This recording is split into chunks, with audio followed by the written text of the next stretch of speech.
Buenas tardes, sean bienvenidos a esta tercera temporada del tema de la semana con el doctor José Contreras Ruiz. Mi nombre es Karina Araujo y soy directora de publicidad de MD Supplier. En esta ocasión, el tema se enfocará a dar seguimiento al magnífico congreso que tuvimos oportunidad de participar sobre heridas y porque MD Supplier tiene un gran portafolio de productos justamente para apoyar a los especialistas en el manejo y cicatrización de úlceras. Hoy el doctor José Contreras Ruiz nos estará hablando del tema Historia de la cura húmeda u oclusiva. Por favor, no olviden escribir sus preguntas en la sección de chat de este Zoom para poder al final darles una lectura. Adelante, doctor Contreras. Hola, ¿qué tal? ¿Cómo les va?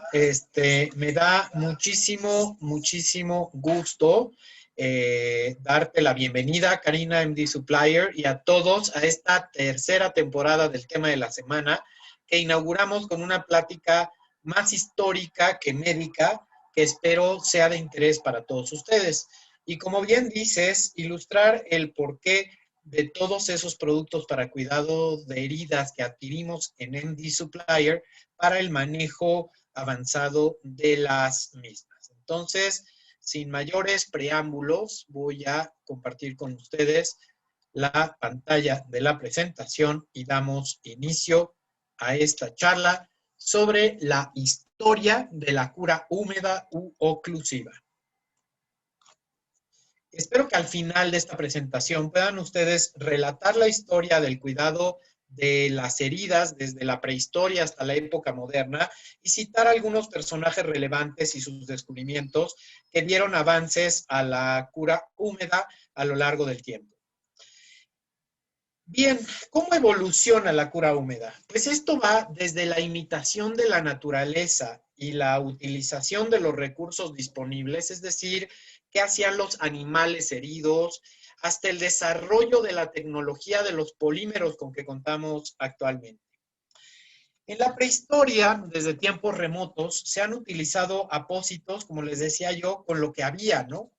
¿Y qué había? Pues había barro, había sales minerales, había vegetales como hojas, raíces, savia de diferentes plantas, y había animales, su grasa, su piel o incluso su sangre era utilizada para la cura de las heridas. Incluso tenemos vestigios de esa época donde utilizaban incluso trépanos para tratar las diferentes enfermedades, pero no quedó nada escrito. Todo esto inferimos que trataban las heridas por los vestigios arqueológicos que encontramos, pero como tal no había nada escrito. No es sino hasta Mesopotamia donde en estas tablas de escritura cuneiforme vemos que en el año 2012 a 2004 antes de Cristo aparece la primera evidencia escrita del tratamiento de las heridas. Y aquí hacen referencia a lavar la herida, cubrirla con un emplasto y vendar la herida. Y este emplasto, entre otras cosas, contenía cerveza. La cerveza, como ustedes saben, contiene alcohol y el alcohol es un antiséptico. Entonces, esta es la primera evidencia que tenemos en la historia del manejo de heridas con algún tratamiento pues que probablemente tenía beneficio para las mismas, ¿no? En los egipcios, en el papiro de Smith en 1700 a.C., hablan de curaciones con vendas de lino y miel, del azú o sanador egipcio aplicando curaciones compuestas con grasa de animales, miel y fibras de algodón. Y digamos que este tratamiento podría ya ser como la primera evidencia de un tratamiento que no era adherente, al colocarle grasa de animales para que no se pegara, que tenía propiedades osmóticas y antibacterianas como la miel y absorbente del exudado como las fibras de algodón. Y en el papiro de Ebers, en el año 1500 a.C., aparece un tratado de 700 plantas que eran utilizadas con fines medicinales en el tratamiento para las heridas, específicamente vendajes de mirra y miel. En el año 430 a.C. aparece este gran personaje Hipócrates, quien hablaba de la la limpieza de la herida con agua hervida o con vino, más cataplasmas cubiertos de hojas. Y aquí en Grecia aparece este paradigma que decía, la herida no debe humedecerse, no debe cubrirse ni vendarse. Después de lavar la herida, uno debe secarla, porque lo que rápidamente se seca, rápido se separa de lo que tiene sangre y vida. Y este paradigma veremos más adelante que a través de los tiempos se fue repitiendo y tomando como el único conocimiento disponible hasta la fecha sobre el manejo de las heridas. Galeno, entre los años 130 y 216 después de Cristo, un médico griego también, hablaba del concepto de la pus laudable. O sea, para él la aparición de pus en las heridas era benéfica y según él precedía el cierre de las heridas. El imperio persa, recordemos que fue un, digamos, un periodo muy oscuro en Europa, pero los persas trajeron grandes avances en los conocimientos médicos y Al-Razi habla en 865 después de Cristo de la destilación del alcohol e introduce el alcohol destilado a la medicina como un excelente antiséptico. Ibn Sina, o conocido en Occidente más como Avicena, entre los años 980 y 1037 después de Cristo, escribe el libro de la curación. Y en este libro él relata que el exceso de humedad en las heridas debe secarse para que la piel que es seca vuelva a aparecer. Y habla de la relevancia de la nutrición. La persona lesionada debe comer bien para volver a formar carne. Esto prácticamente podemos decir que es relevante hasta nuestra época con los pacientes con úlceras por presión, por ejemplo, que cuando están desnutridos, o los pacientes posoperados, que cuando están desnutridos no pueden cicatrizar. Fíjense cómo estos conceptos existen desde esa época.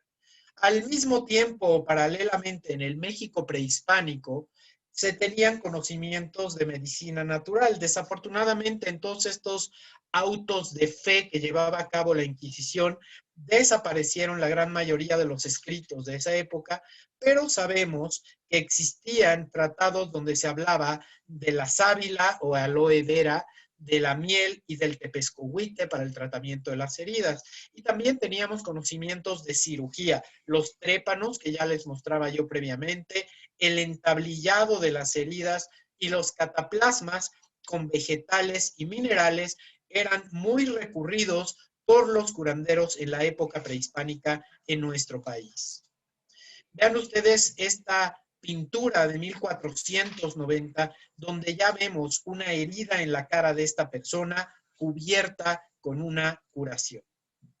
Y paralelamente a la aparición de armamento cada vez más terrible, las heridas se fueron haciendo más complejas. Digamos que antes de la aparición de la pólvora y de los armas de fuego y los cañones, las heridas no eran tan complejas. Pero a raíz de la aparición de las armas de fuego, y vean ustedes aquí este histórico cañón en Rusia, uno de los más grandes que se hizo en el mundo, y la aparición de estos arcabuces y pistolas, empiezan a aparecer heridas cada vez más complejas.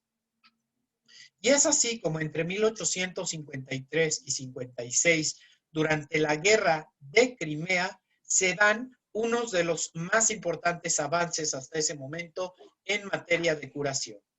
Se empieza a utilizar la pelusa de lino o lintium y el uso de gasas y vendas para el manejo de las heridas. Fue precisamente del lado de los ingleses donde aparece este personaje, Florence Nightingale, que empieza a separar a los sanos de los enfermos, a los infectados de los que no están infectados. Y con esto aparecen los cuidados profesionales de enfermería y la epidemiología del manejo de las heridas, con unos grandes avances, evitando que pues hasta ese momento se ponían juntos a los pacientes infectados y a los no infectados, y a los pacientes sucios con los limpios, y esto daba origen a gran mortalidad. Florence Nightingale, a través de sus tratados de epidemiología, logra definir que separando a estos enfermos íbamos a tener una ventaja muy específica para los pacientes. Y del lado ruso, este cirujano que vemos aquí, el doctor Nikolai Pirogov, empieza a utilizar la larvaterapia, a manejar las heridas de manera profesional y a utilizar las técnicas de asepsia y antisepsia que hasta esa época no habían sido utilizadas. Entonces, es una situación muy, muy interesante, es la que se da durante la Guerra de Crimea.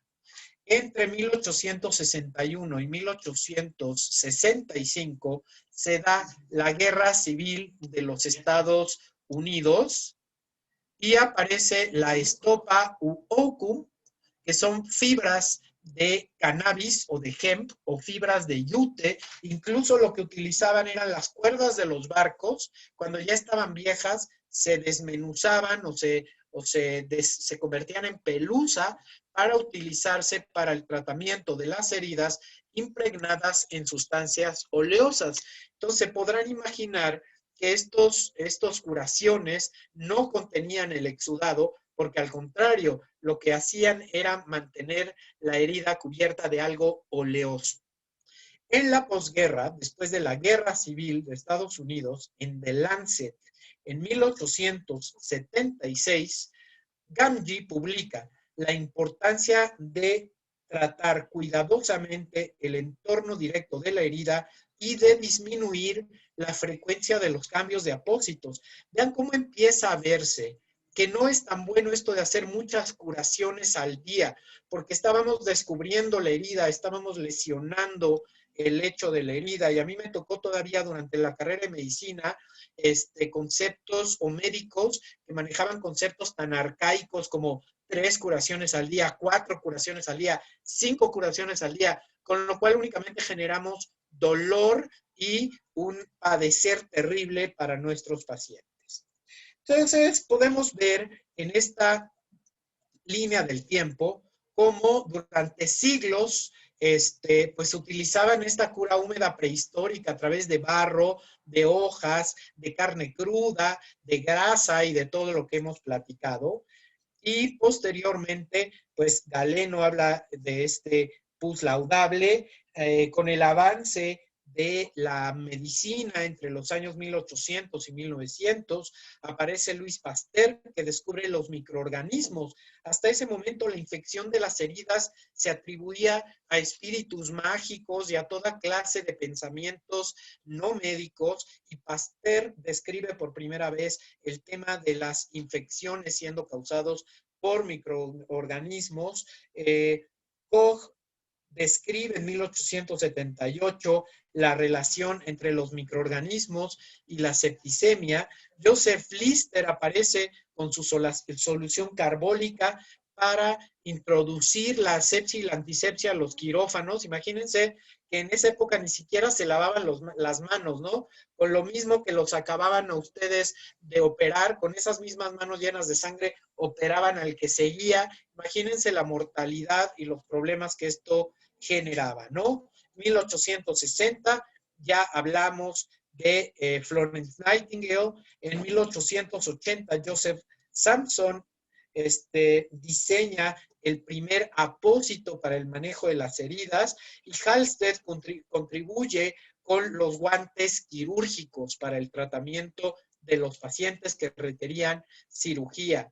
Y en 1891, estos dos hermanos, Robert y James Wood Johnson, logran con el blanqueamiento del algodón fabricar los primeros apósitos absorbentes para el tratamiento de las heridas que se podían utilizar de manera limpia. Y entonces, durante la Primera Guerra Mundial, hace la aparición la gasa absorbente de Johnson y Johnson. Estos dos hermanos Johnson crean la primera compañía de fabricación de gasa para el manejo de las heridas. Aparece también durante la Primera Guerra Mundial el concepto de desbridar el tejido necrótico de las heridas, y Daikin publica que la solución de hipoclorito de sodio, recuerden que el cloro era uno de los gases que se utilizaba durante esta guerra de las trincheras, la Primera Guerra Mundial, como un gas para matar personas, pero Daikin descubre que el cloro además tenía propiedades antisépticas sensacionales e inventa la solución de hipoclorito de sodio amortiguado para el manejo de las heridas. Y en México, paralelamente, lo que principalmente se utilizaba era la herbolaria.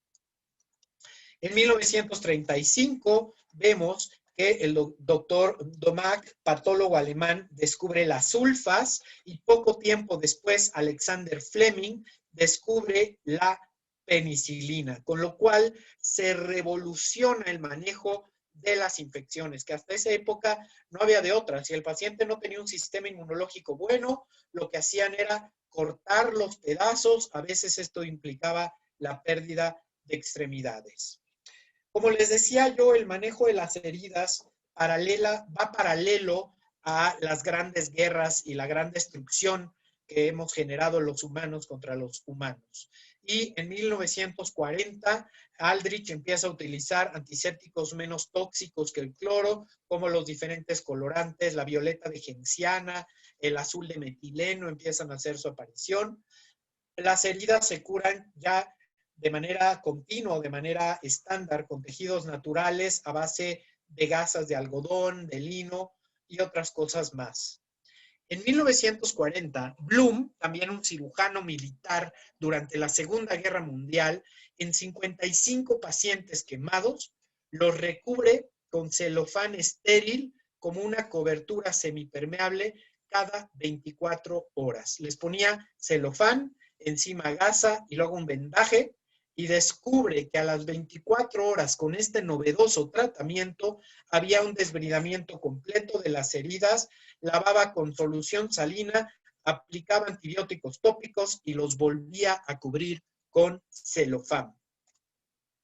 Y así, él publica que el trasudado o el paso del agua del celofán a la gasa disminuía el dolor, disminuía la pérdida de plasma y la deshidratación del paciente quemado, y no solo eso, disminuía el riesgo de infecciones. Un concepto hasta ese entonces imposible o improbable, porque la medicina, recuerden que se aprendía de boca en boca y de tratado de un médico, la experiencia de ese médico a otro médico, y entonces desde la época de Hipócrates se había transmitido que las heridas había que tratarlas secándolas. Y vean cómo Blum dice, espérense tantito, puede ser que secar las heridas no sea tan bueno. En 1948, Bull utiliza nylon transparente para prevenir el ingreso de fluidos y bacterias a las heridas. Demuestra que no causa gran maceración, ya que el fluido no se acumulaba debajo del nylon, y disminuyó el número de infecciones nuevamente, reduciendo el tiempo de curación, los recambios de apósitos y manteniendo la herida bien sellada. Entonces, vean cómo paralelamente a las guerras vamos teniendo la aparición de nuevos materiales, y estos nuevos materiales dan origen a nueva tecnología para el manejo de las heridas. Otland en 1958, en la posguerra, inicia una nueva manera de entender cómo actuaba un apósito, proporcionando a la herida un entorno óptimo. Pero justamente en la posguerra, y hablaríamos ahí del inicio de la era moderna del manejo de las heridas, aparece George D. Winter, quien trabajando en un laboratorio de materiales y de telas, realmente era un laboratorio de prueba de textiles diferentes, encuentra que haciendo heridas en las espaldas de los cerdos y cubriéndolas con un apósito oclusivo, las heridas cicatrizaban mejor. ¿Cómo se dio esto? Bueno, George Winter también era un militar. La mayor parte de los médicos en esa época de la posguerra habían sido militares o eran militares. e ingresa a estudiar al laboratorio de J.T. Scales. J.T. Scales tenía un interés particular por la cicatrización de escaras por presión o úlceras por presión y acceso a la experimentación con animales. Y Winter tenía que hacer su tesis y a él le interesaba mucho el tema de la epitelización de estas úlceras.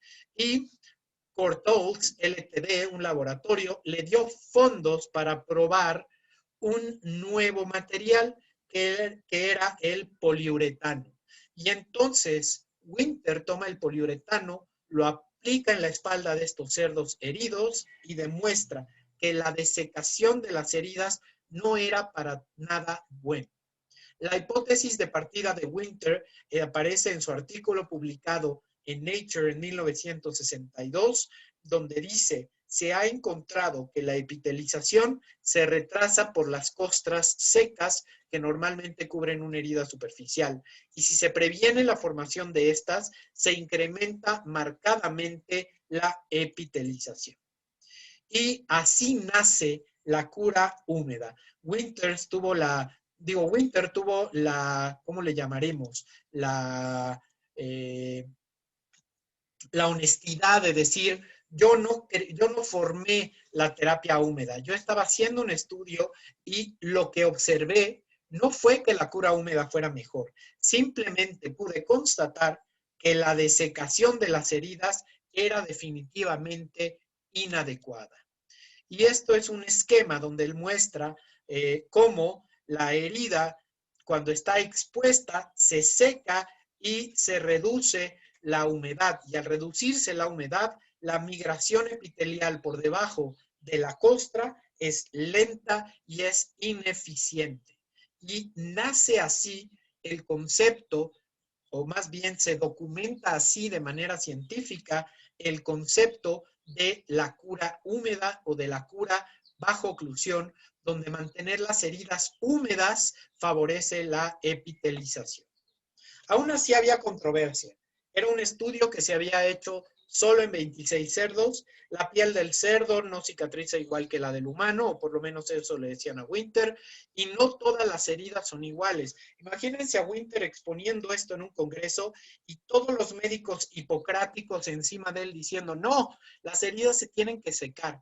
Hinman entonces hace el primer estudio en humanos, donde hace el mismo experimento de Winter, pero en seres humanos, y demuestra que secar las heridas al aire impide la epitelización y nace así, o se confirma así, la nueva era de la terapia húmeda. Y entonces vemos cómo haciendo Hinman heridas superficiales y ocluyéndolas con polietileno y otras dejándolas expuestas al aire, demuestra que hubo una epitelización mucho más acelerada en el grupo experimental. Aparecieron células epiteliales sobre el lecho de la herida y que además la oclusión mejoraba el transporte de oxígeno. Y definen así la cura húmeda como la cicatrización de una herida en condiciones de humedad y temperatura establecidas por un material que hace las veces de interfaz entre la lesión y el medio ambiente exterior. Pero seguía habiendo detractores de esto, ¿no? La oclusión no favorece el desarrollo de bacterias, la humedad no favorece que se infecten. Aparecen así dos estudios sobre infección en heridas. Hutchinson publica que las gasas normales se infectan 7.6% versus 3.2% cuando utilizamos oclusión y 5.4% versus 3.3% con significancia importante. La oclusión así demuestra ser mejor para la defensa del organismo contra la infección. Investigaciones posteriores demostraron un beneficio, como les decía yo, aplicando incluso gérmenes frecuentes en las heridas sobre la superficie y colocando en unas oclusión y en otras no. La oclusión tenía un efecto antibacteriano porque mejoraba la migración celular de los neutrófilos y los linfocitos hacia la zona de la herida.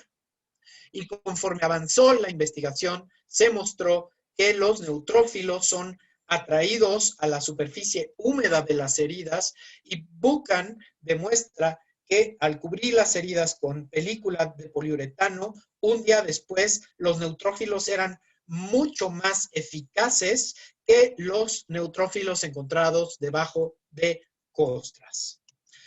Posteriormente aparecieron nuevos materiales para el manejo de las heridas. Los hidrocoloides prueban ser 100% una barrera contra el estafilococo áureo y la pseudomonas aplicada alrededor de las heridas. Es decir, el sello de una herida mejora la defensa contra las infecciones. Lo mismo las películas semipermeables. Y más estudios en cerdos demuestran que la oclusión y el uso de estos nuevos materiales para el manejo de las heridas aceleran las fases inflamatorias y pasan así más rápido a la fase proliferativa o de granulación.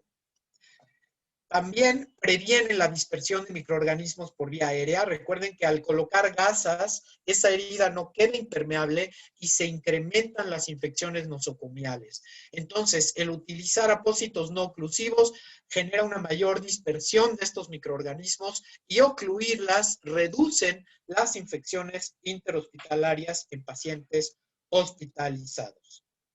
Entonces, la humedad de la herida reduce los cambios de apósitos. Al reducir la frecuencia de cambios de apósitos, tenemos menos posibilidades de que se infecten. La exposición a microorganismos se reduce de esa misma manera. Traumatizamos menos el tejido al hacer menos recambios y previene el reinicio de la inflamación de la herida. Si nosotros estamos constantemente curando una herida, continuamente estamos generando inflamación que retrasa el cierre de la misma. El aumento de la humedad hace que se reduzcan de manera muy importante la maceración, la adhesión de los apósitos y el riesgo de infección. Por si esto fuera poco, la cura húmeda tiene un efecto positivo en el dolor. Per se, quienes han utilizado estos apósitos para el control del exudado han visto que el paciente inmediatamente que es ocluido refiere una reducción en el dolor. Y por supuesto va a haber una menor adherencia al tejido, con menos dolor al retirarlo, con menos trauma y con menos retraso de la cicatrización. Longden examinó el dolor cada vez que se cambiaban apósitos en 48 pacientes, comparando gasas contra apósitos oclusivos. ¿Y qué demostró? Nuevamente, el apósito oclusivo se quita más fácilmente, reduce el dolor con los recambios y requieren los pacientes que se manejan con esta terapia húmeda o oclusiva menos analgésicos. Y otro estudio en 30 mujeres después de una histerectomía, utilizando el inventario o cuestionario de McGill, tuvieron menor dolor cuando se utilizaron apósitos oclusivos. Y las propiedades térmicas de estos apósitos son también muy buenas para el manejo de las heridas. Comparando diferentes apósitos, vemos cómo las heridas sin cubrir se enfrían y las heridas a una temperatura más cercana a la del cuerpo cicatrizan mucho mejor. Entonces, gracias a la tecnología y a los avances que hemos tenido en los materiales para el cuidado de las heridas y a la disponibilidad de los mismos a través de diferentes casas comerciales como las que ustedes ya conocen, hoy por hoy podemos manejar las heridas con una cura que permite un balance excelente de la humedad, absorbiendo el exceso de exudado y manteniendo la herida en las mejores condiciones posibles. Espero que al final de esta presentación puedan ustedes relatar la historia del cuidado de las heridas desde la prehistoria hasta la época moderna y citar algunos personajes relevantes y sus descubrimientos que dieron avances a la cura húmeda a lo largo del tiempo. Muchísimas gracias.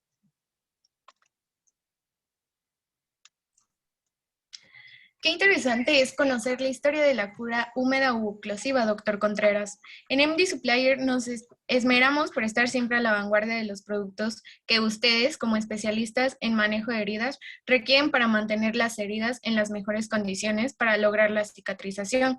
Contamos con la línea completa de Kendall, de Cardinal Health, Smith & Nephew, Cystagenics de Acelity, Combatec, Luman & Rocher, BSM de SCT BB Brown. Y si necesitan alguna otra, estaremos trabajando para tenerlas disponibles para todos ustedes. Quiero también hacer énfasis que en MD Supplier tenemos el 10% de descuento en todos los productos de Kendall. Conscientes de la importancia que tiene hoy en día tener un proveedor para ustedes y sus pacientes, donde no tengan que estar de un lado a otro buscando el material, tenemos también soluciones desinfectantes, material de curación general y todo lo que necesiten a precios razonables y con entrega a domicilio. Pueden consultarnos en nuestra página que es www.mdsupplier.mx. Hagan clic y denos la oportunidad de convertirnos en su proveedor consentido. Tenemos algunas preguntas para el doctor José Contreras. Y empiezo con la primera. ¿Todavía se usan celofán para cubrir a los quemados? Adelante, doctor José. Bueno, no, supongo yo que en algún lugar donde no se cuente con nada más, todavía podrán utilizar una interfaz de celofán para los quemados. De hecho, yo diría que en los casos donde los pacientes no tienen otra cosa o los médicos no tienen otra cosa, 1000 veces mejor el utilizar algo como el celofán en contacto con la herida antes que utilizar gasas secas que se pegan y causan una serie de problemas.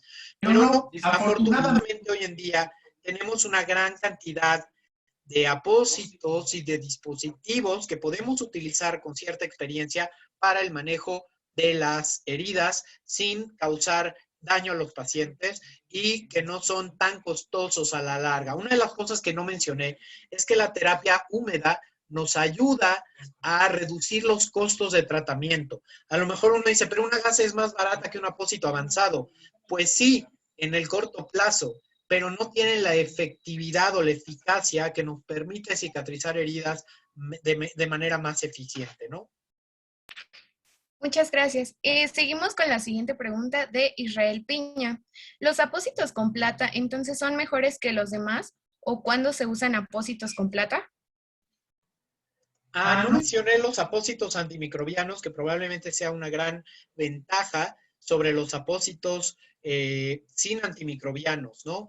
Además de todo lo que ya hemos platicado previamente, con el advenimiento de los conocimientos sobre diferentes antisépticos, hoy por hoy contamos con un montón de apósitos de gran calidad y de diversa eficacia antibacteriana que nos aportan, además del control del exudado, una gran ventaja para mantener el control de las bacterias en la superficie de las heridas.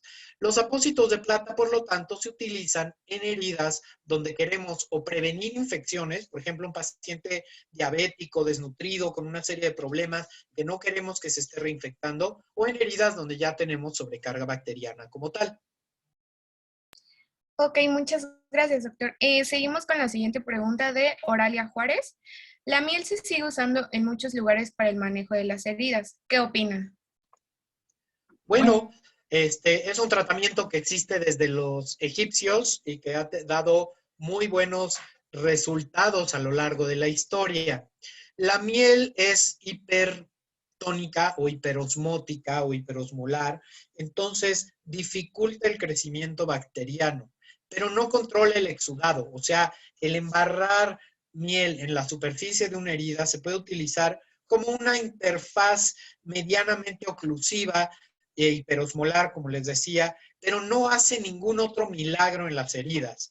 Hoy en día se utiliza en muchos hospitales la miel, pero pues primero que todo es muy sucia su aplicación. Todos le han untado miel a un pan y han terminado embarrados de miel en las manos y se tienen luego que lavar, etcétera. Segundo, la preparación de la miel en los hospitales a veces es muy profesional, a veces no lo es tanto.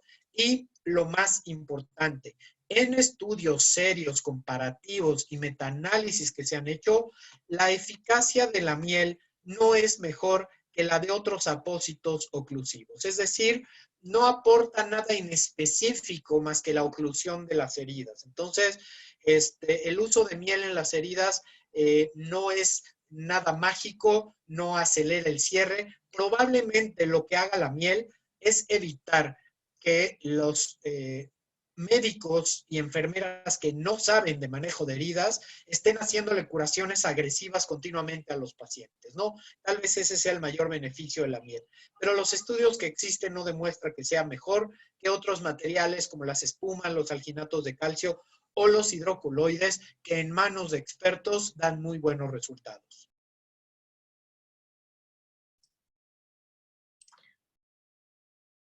Ok, si no hay más preguntas, me queda solamente agradecer de nuevo su atención para con este programa de la semana, reiterarles la invitación a vernos en vivo y participar con todas sus preguntas cada semana. Y recuerden suscribirse al canal de YouTube de MD Supplier y darle like a los videos que más les hayan gustado.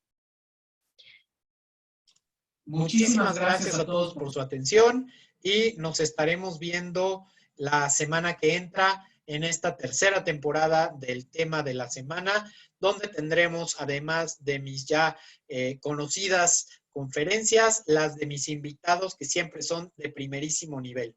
Muchísimas gracias y esto ha sido el tema de la semana.